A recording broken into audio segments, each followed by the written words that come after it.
Welcome back to our channel the Babus family. বন্ধুরা, আশা করছি তোমরা সবাই খুব ভালো আছো। আমরাও খুব ভালো আছি। আজকে বন্ধু বৃহস্পতিবার দুপুরবেলা রান্না করছি বন্ধু কাতলা মাছ, পটল আলু দিয়ে নিরামিষ ঝোল। পেঁয়াজ রসুনের ব্যবহার করব না, ভাবলাম রান্নাটা যখন করছি তোমাদের সাথে রেসিপিটা শেয়ার করে দিই।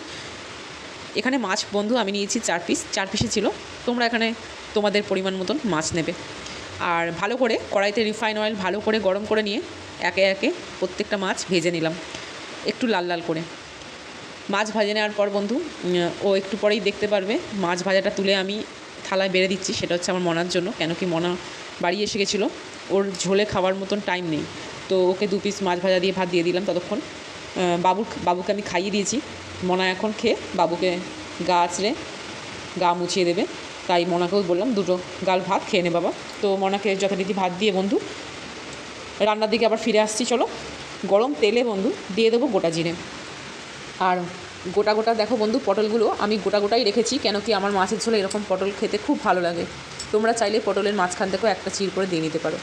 তো পটলগুলো লম্বা করে কেটে রাখার পর বন্ধু জিরে ফোড়ন দিয়ে একে একে কড়াইতে দিয়ে দিলাম। প্রথমে পটলটা দিলাম, পটলটা ভেজে নরম হয়ে যাওয়ার পর আলুটা দেবো। ততক্ষণ বন্ধু মশলাটা কী করছি দেখে নাও।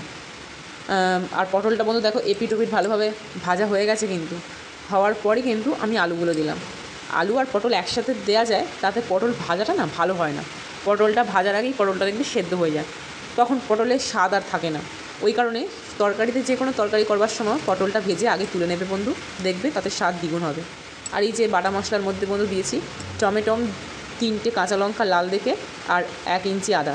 এবার গুঁড়ো মশলা যাচ্ছে বন্ধু লবণ, হলুদ, ধনে, জিরে গুঁড়ো, গরম মশলার গুঁড়ো, কাশ্মীরি লঙ্কার গুঁড়ো সামান্য। তোমরা বন্ধু এখানে একটুখানি ঘি ব্যবহার করতে পারো, আমি কিন্তু ঘি দিইনি, কারণ কি কড়াইতে আজকে অনেকটাই তেল দিয়ে মাছটা ছাকা তেলে ভেজেছি। মনে আবার ছাকা তেলে মাছ ভাজা পছন্দ করে কি না। তো বাবুকে খাওয়ানোর সময় বন্ধু মশলাটা দিয়ে আমি দেখো পটলগুলো বুঝতেই পারছো লালভাবে ভাজা হয়ে গেছে, কি সুন্দর। ভালো করে দেখো পটল আলু মানে দুটোই কিন্তু ভালোভাবে ভেজে নিয়ে মশলা দিয়ে কষিয়ে বন্ধু আমি কিন্তু যেই মশলা দিয়েছি সেই মশলাটাই, পরে আর কোনো মশলা আমি অ্যাড করিনি। আর এবার বন্ধু ভেজে রাখা কাতলা মাছের টুকরো দুটো দিয়ে দিলাম। ব্যাস টকবক করে ঝোল 3 মিনিট ফুটে উঠলো।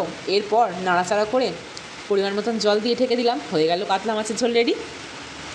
তারপর আর কি, গরম ভাত নিয়ে কাতলা মাছ নিয়ে বসে পড়ো, ব্যাস জমে একদম ক্ষীর। যাই হোক বন্ধু, রেসিপিটা ভালো লাগলে চ্যানেলটা সাবস্ক্রাইব করতে ভুলো না। আর এরকম অনেক রকম রেসিপি দেখার জন্য অবশ্যই চ্যানেলটা সাবস্ক্রাইব করো, যাতে নতুন কোনো ভিডিও আমি দিলেই তোমরা সঙ্গে সঙ্গে তোমাদের কাছে যাতে পৌঁছে যায়। তো টাটা বন্ধু, টাটা।